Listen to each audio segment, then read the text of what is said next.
word, differentiable. What does that mean?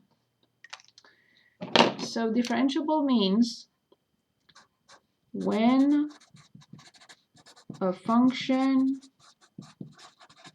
has derivative. That's what differentiable means. Cases of non-differentiable. That's the easiest to start with. Differentiable. What are the cases of non-differentiable situations, if you want? Here is one.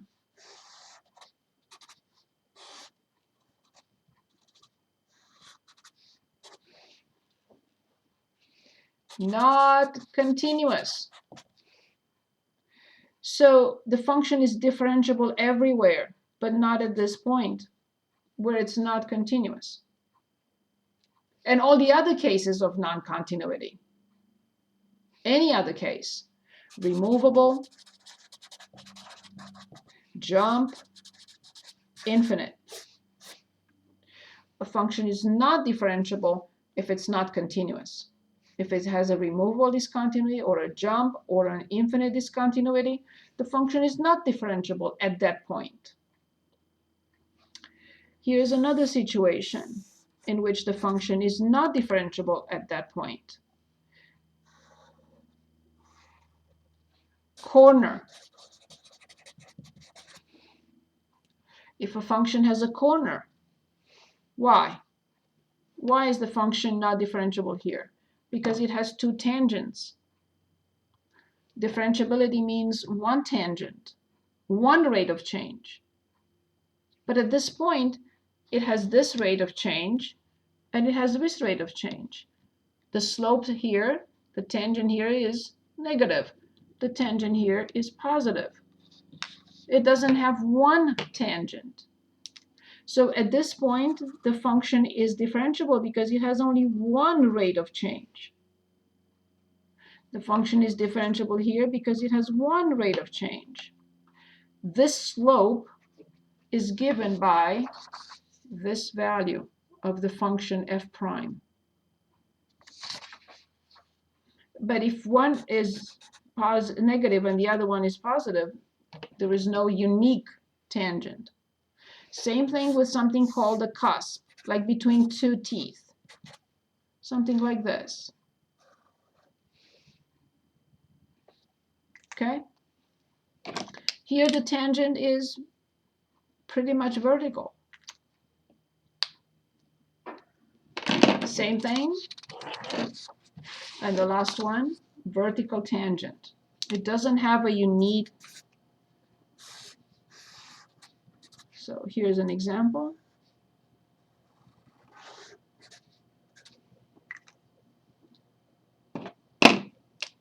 Here it is. Vertical tangent.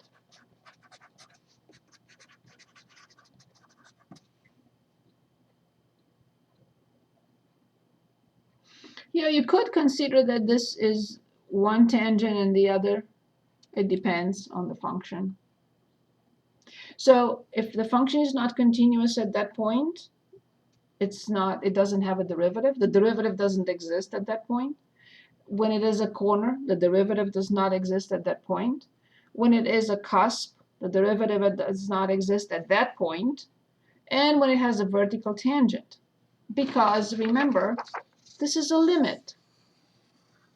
The derivative is a limit. If the limit is infinite, the derivative does not exist. If the left-hand limit and the right-hand limit are not the same, the limit doesn't exist. And if, again, the same thing, it does not exist if the limit from the left and from the right are different numbers. So this limit has to exist for f prime to exist. Okay, I promised I made up a function. So let's determine its derivative. So If you want to choose a different function, we can choose your function. If you want to stick with the one I came up with, we can, or you can create another function.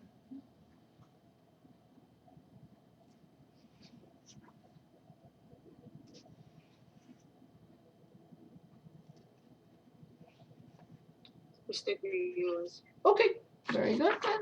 So we have x squared plus 2x minus 3, and we want to find f prime.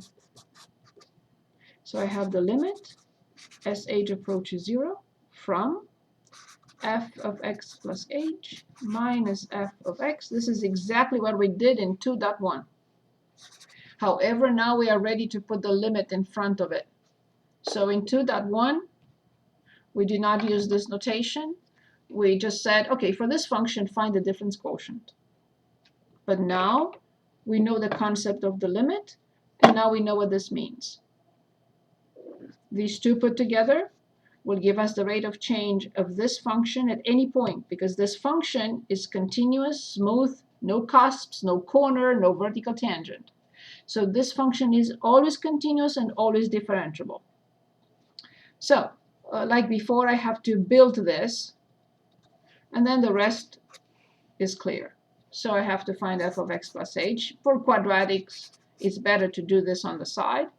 So I have x plus h squared as we had before. This is nothing new, just these two put together now.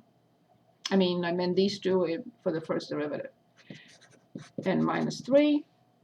We know that this has 3 terms, x squared plus 2xh plus h squared plus 2x plus 2h minus 3.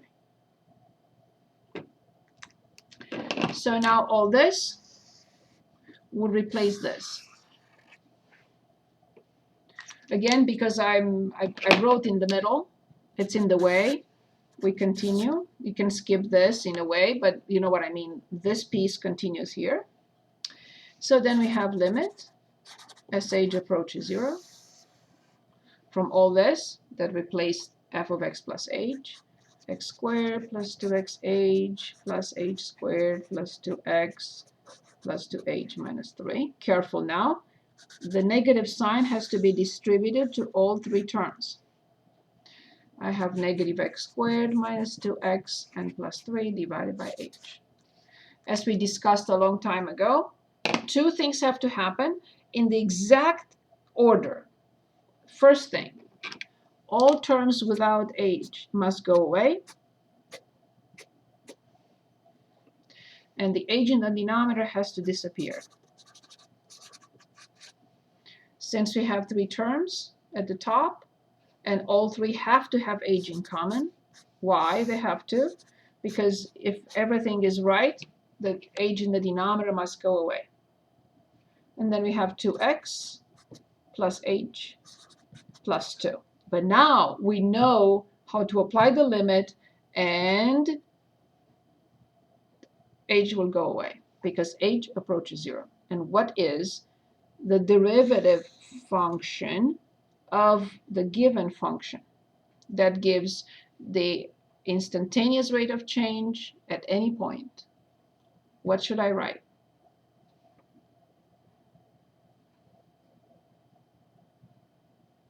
We applied the limit operator, so now it disappears.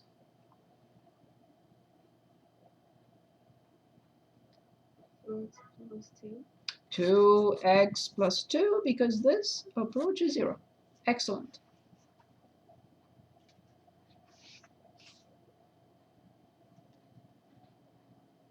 Any questions? Any questions?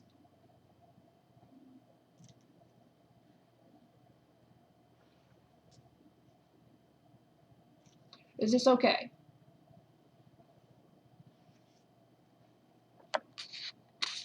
Okay, so let's continue.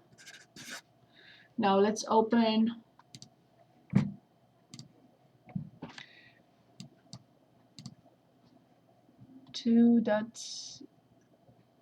I always start with the derivative as a function and then come back to 1. So how can a function fail to be differentiable? I just want you to see it again.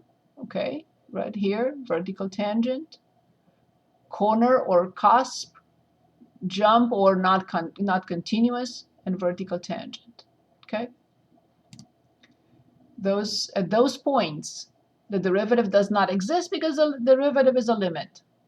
And we know that there are situations in which the limit does not exist. Okay, so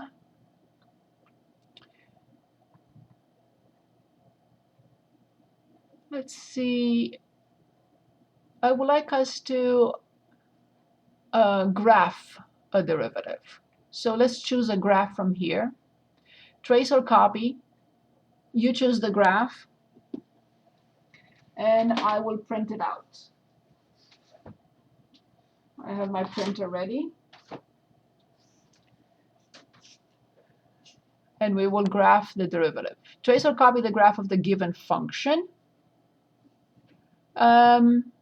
I don't know what they mean by example 1. We don't have to look at that. Just choose a function so we can graph its derivative, because the derivative is a function as well. 10. Which one? 10. 10. 10 is very easy, but that's fine if that's what you want.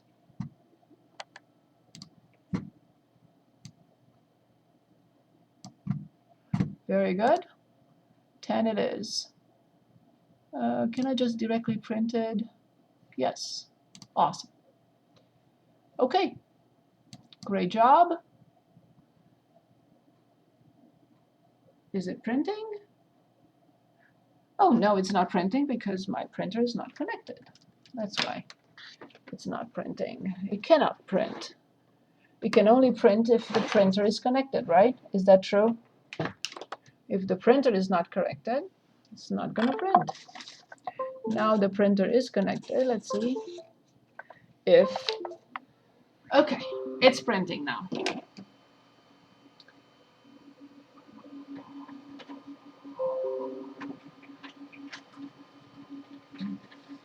Good pick.